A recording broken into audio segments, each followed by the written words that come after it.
What's up, Roxstars? It's Rox, and today is going to be a little bit different video than I usually do, because Basketball Wives LA yesterday was just honestly too much. It was just really just, I can't just keep on doing videos for this show, so I'm going to mix some stuff up here. Between Revenge and Basketball Wives LA this week, it was honestly, yeah, we gonna do these two videos together. We gonna actually call this a cornucopia video. Okay, it's just gonna be a whole bunch of stuff. We just grabbing from all over. We gonna put it all in this video today. First off, I didn't do a revenge video this week, you guys, because like I said, I just stayed confused the entire episode. I don't know about you guys, but a lot of people that follow me on Twitter, we was just all going back and forth like, what the hell is going on here? The constant jumping back between 2008 and present day. We's in the Shining maze, that big old thing where they was running through the maze, the Japanese man. Everything is so cloak and dagger, which is fine, but it don't make no kind of sense. And I hate watching a show that I am lost the entire time, and that's kind of how I felt this entire episode. It was wearing me out, you guys. The white dude, I guess his name is Aiden or something. I guess he and Emily had a relationship in the past. It doesn't really explain to me why he is here today. I suppose he's supposed to be here for Emily's good, but I don't even know if I trust him enough that that's why he's around. He's still too, in the dark, in the shadows, kind of lurking and, not really, I don't know about him. I know he killed the white-haired dude. I know he killed him for her, and that was supposed to be protecting Emily or whatever, but I don't know. He killed the white hair man, and that gave them enough time to go through the guy's pockets, and they got the wallet and some money and a cell phone. Emily, when she turned her back, Aiden, the white dude, he was able to swipe a hotel key. She didn't know anything about it. He was just trying to get her to stop this whole mission of trying to find a mama. She's not about to do that. She hits him on the back of the head with a wine bottle, and he falls out, and then she doesn't look through his pockets to see that he had a key to the damn motel. And I kind of felt like Emily was slipping there, because that's not something that she would have overlooked before. She puts him in the trash can, which is like some cold ass shit to do. I mean, for real, you just drop a person off in the trash. They might get compacted up with the other shit when the damn trash man comes. He goes off to the motel for the key that he had, and he's rifling through everything. And the lady that sees him, she's alarmed that he's going through the stuff, wanting to know kind of what the deal is, and he says he's some police officer. Of course, she checks when he leaves, and he's not who he says he is, so now she's kind of worried. Turns out that this blonde-haired lady that I didn't pay no attention to originally, so I don't really remember what she looks like, but evidently the blonde-haired lady calls the white-haired dude. Remember, Emily has his cell phone that they recovered once he was dead, and she just basically leaves a message saying, I don't know where you are, but if I don't hear from you in the next day or so, I know what to do. I'm gonna shut everything down, but I hope you're okay, and I love you. I was talking to one of my friends at work, and he seemed to think that might have been the mama. Like I said, I didn't pay no attention to what she looked like. I guess the mama is in the damn watch that Emily got from the white-haired dude. He has like a timepiece, antique timepiece, where you open it up like a locket and it has a picture of the lady over there. So I guess it could be the mama. Like, I don't know. And then this whole thing about Nolan's company, that's another thing that I'm not really clear on. I mean, you guys did help me out last week and say that if Nolan gets this CFO, they're going to look into it and see that the money went half to Amanda, and then that's how Emily's cover is going to be blown. So that did help me. That made sense to me. So that's going to be a bad thing. He's got the CFO. I guess she's an Asian chick, and that's another one. She always lurking around in the background, listening to fucking conversations on the phone, doing the side eye and everything. I'm looking at her like, okay, girl, now what you fixing to do? Nolan and Emily, who are always so careful with everything. It seems like they're being like careless about different things, and I'm just like, now you can't be talking on the phone around nobody when you're talking about some old dastardly, destructive shit like you and Emily usually talking about. So the CFO, okay, she got her eye on Nolan, her good eye on Nolan and Emily too. And then this whole mess with the Graysons, you guys, for real, I don't get it. Daniel don't know whether he's coming or going. Victoria and Conrad, they just hate each other so much. But why are they working together? Like, is it only just to save this company? I'm not clear on, what is this whole big family front got to do with anything? Charlotte, she's kind of around, but like, what is she there for? And they had this press conference, and I guess the press conference was to explain Victoria's sudden reemergence into life since we thought she was dead for however long. And I don't know. They have the press conference, and like I said, they're trying to give this whole united front. At the press conference, Victoria does admit that she had this affair with the David guy, and says that Charlotte is a result of it. That's her love child. Then she also even admits that Amanda, who's there pregnant, that she's going to accept her into the family as well. I know she's got this reason for why she's doing all this, but it's just not connecting for me. And I like I said, I hate watching a show where nothing just makes sense. Eventually something has got to make sense. Like, I used to watch this show. Did you guys ever used to watch? There was a show that Blair Underwood was the president, and it started off really good. He was a president, and he was at some kind of speaking engagement, and the plane was coming, and it looked like it was going to crash into where the president was, and all of a sudden the plane just kind of vanished in thin air. The show started off really strong. I used to watch it every week. Every week, it didn't make no goddamn sense. Like, I was trying to be patient and trying to make sure that, trying to remember everything that was happening and trying to, connect the dots, and it never did connect dots. And I think that's why the show didn't last. And I hope Revenge is not about to go down this lane. I still love the show. The show was good to me, but I can't be trying to understand what is going on for no 4 and 5 episodes. I know that damn much. So y'all down in the comment sections, y'all enlighten me and let me know what you think about what is going on in the show. What, if you might have saw some stuff that I missed, the direction of the show. I know I left out the part with Declan and him getting caught, supposedly breaking into this man's house. And, like, when did that happen? Like, I didn't think Declan broke into somebody's house. Somebody asked him to hold something. Now, why he ain't speaking up? So, like I said, leave some damn comments below. Enlighten your girl. Let me know what the hell is going on about YSLA. You guys, I hate this show. It ain't even worth having its own video no more. It's just plain old purity stupid. Okay, What grown women do the shit that these girls do on this goddamn show? It's an hour of a whole bunch of fuckery and foolishness if I ever saw it. It's a whole bunch of twists and turns. I realize that they trying to, keep the action and the excitement going, but the twists and turns are not good. They bad twists and turns. They twists and turns that make your head hurt. Like Ashley Miller said yesterday, I really shouldn't be having to work this hard to follow such a retarded ass show. I mean, it's just like it's too much thinking. And it's just dumb thinking. It's stupid. This is like a mini review, okay? The fight with Drea and Jackie. It really wasn't a fight, okay? We did all that fucking posturing. It was just like the girls in the damn elementary school yard. That's kind of how Jackie and Drea was. Wasn't nobody fixing to do nothing. Them bitches got to swinging and shit, and it ain't nobody made no damn contact. It was like the windmill, okay? Just a whole bunch of... They was slapping the hell out of the air. That air was catching it, okay? Because that's the only connection that they was making. Really, I got more of a kick out of watching Bambi's reaction. If you guys watch the show again, look at how amused Bambi was watching the shit go down. She was smiling like, oh shit, look at the bitches go. When Jackie stood up, then Bambi stood up too, like it's fixing to be on. That Bambi was all in it. She was like, yeah, this is Jackie, my kind of girl. When they got to fighting, her face was just like, what the hell is going on here? This wasn't no damn fight. And then this whole thing with Laura. Laura's playing both sides of the fence, okay? When she's with Jackie, she's Jackie's friend, even though it's in sort of like a degrading, kind of, condescending way. She's talking with Jackie and saying things about Jackie to her face, which, yeah, I mean, we can appreciate that, but the shit is still rude. Just because you saying it to her face, that doesn't mean that you're not still fucking rude. Jackie, she's so damn stupid, she don't even realize that Laura is laughing at her, not with her, at her, making her a fucking joke. Then when she gets away from Jackie, then it's a whole different thing. Now it's, I don't know why Jackie thinks I'm her friend. I don't know why Jackie asked me to be her maid of honor. I don't like Jackie.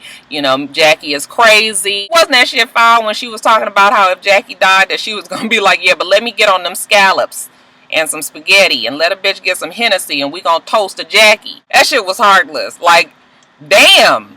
I mean, you just gonna come right out and say that? I mean, this girl is asking you to be in her wedding.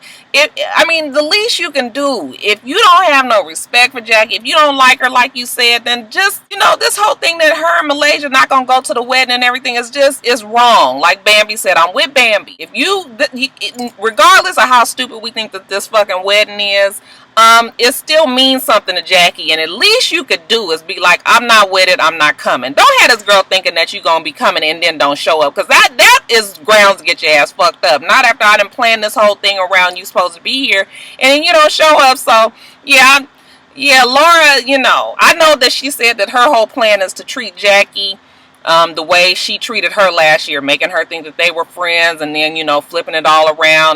But you know, for real, who got that kind of time? What grown-ass person does that? I mean, you sit down and you connive and contrive up a goddamn idea to get back at somebody because of what the fuck they did to you last season? It's grown people just acting like they ain't got no goddamn sense. The only person on there that really has any good sense is Drea, okay? You know, and then this whole thing with Drea and Laura. Now, I remember Laura ain't never liked Drea. Last season, she was jealous of Drea, how cute and little Drea was, and I think that was a lot of the motivation for Laura to get down as small as she is. And now that she's small as her, she still got a fucking problem with Drea. Why? It never made sense why she didn't like her. It's just something about Drea that she don't like. And, you know, Drea's youth and all her wide-eyed, you know, bright-eyed ideas and all of these things. I think Laura just has it in for Drea for some reason. So now she, you know, she's backstabbing Drea, kind of her friend when she's with, you know, it's just all of this conflict is so unnecessary and stupid. Drea's the only one on the show that got some sense. You know, even Drea was like, I don't like Jackie. I'm not going to be around Jackie. I can't even be around her just to laugh at her, okay? And all these other girls acting like they're her friend and everything, but they laughing at her behind her back. At least I got the fucking respect enough for the girl to not like her and just don't deal with her, okay? Instead of all of this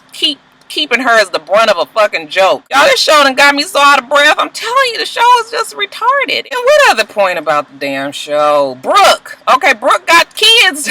Like, her kids are 15, 13, and 8. Okay, she got some old-ass kids. So I'm just like, okay, Brooke has got to at least be 31, 32. That's being the very youngest that she can be. But I'm going to say Brooke is probably closer to 35, 36. Might even be bordering on 37, and that makes sense because when I look at her, okay, she don't look like she too fresh off the tree. She still look good, so you know, it's whatever. But yeah, Brooke, you know, she got these kids, so I was like, oh wow, I wonder, you know, what's gonna be to talk about how old she is. Bitch is definitely not no spring chicken. I ain't gonna even tell y'all about how annoyed I was with Malaysia with this fucking shy act at the goddamn Lupus Foundation and how she, you know, she can't. What is wrong with you? You are a fucking basketball wife. You are a player's wife, okay? You should be able to get in front of a goddamn group and talk. First of all, everybody there is your damn friend. It wasn't but 16 people there. I know you knew most of the people there anyway, so what is wrong with you getting up on the damn microphone and saying your 5 words and getting the hell off? All this bashful looking down and laughing and I don't know what to say, and oh my God. Girl, if you don't fucking say it and get off the goddamn mic. She gets on my nerves, but you know, she's still sweet, but she just sort of like,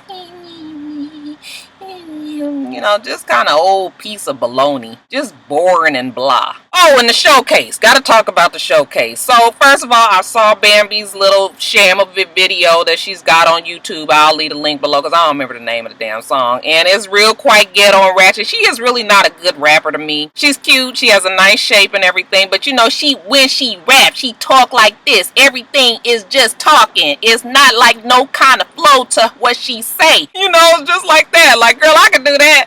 Well, I know how to do a couple little booty, you know, shake and turn and do.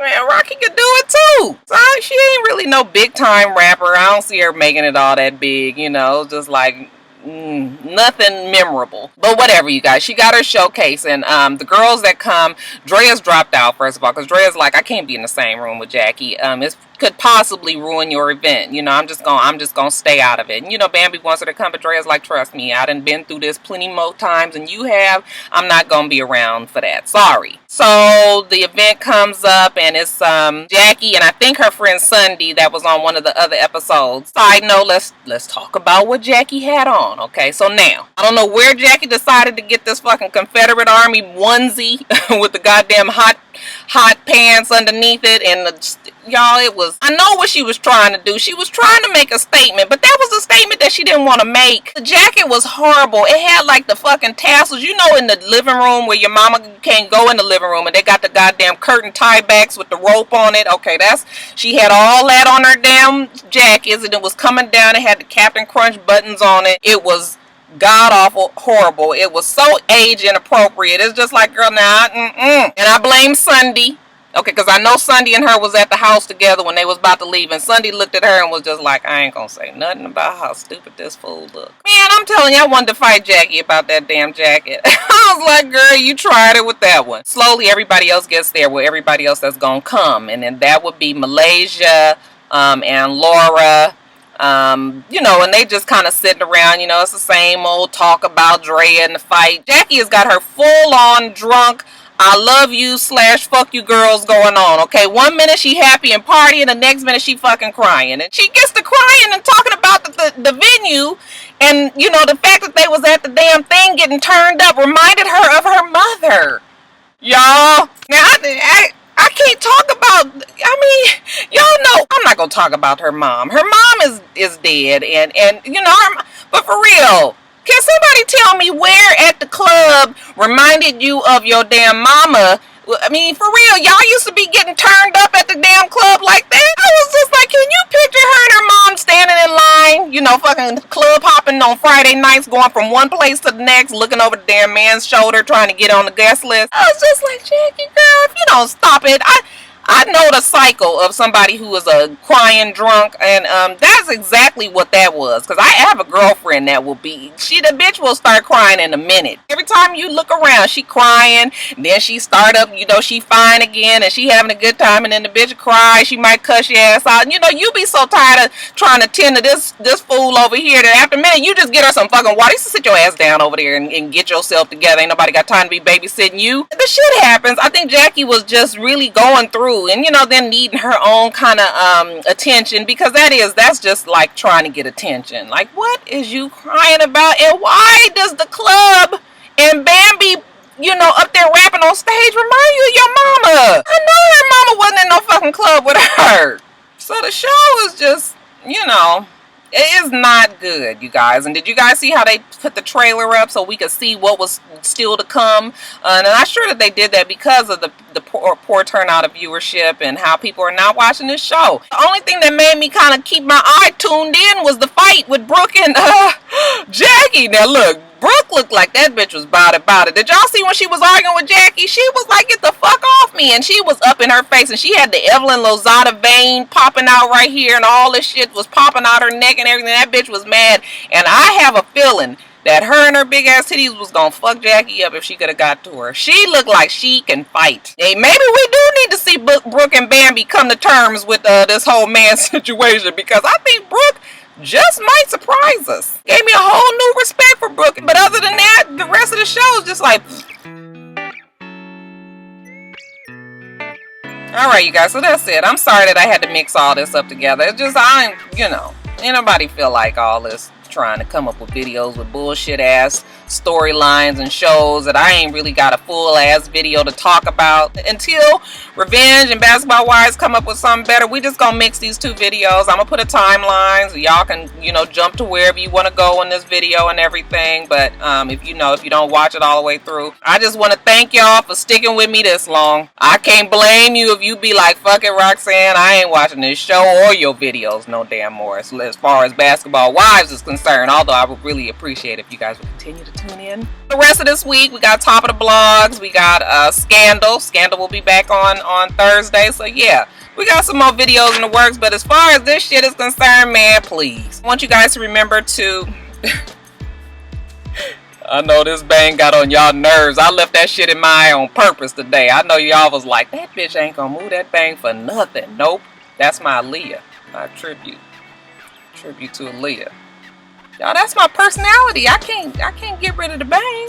You guys remember to rate, comment, and subscribe to the channel. I'm itsrox. The channel is for itsrox. Everything else I do will be in the bottom bar below. I hope that you guys have a wonderful, wonderful rest of your day, and I plan on doing the same. Until next time, Roxstars. Bye.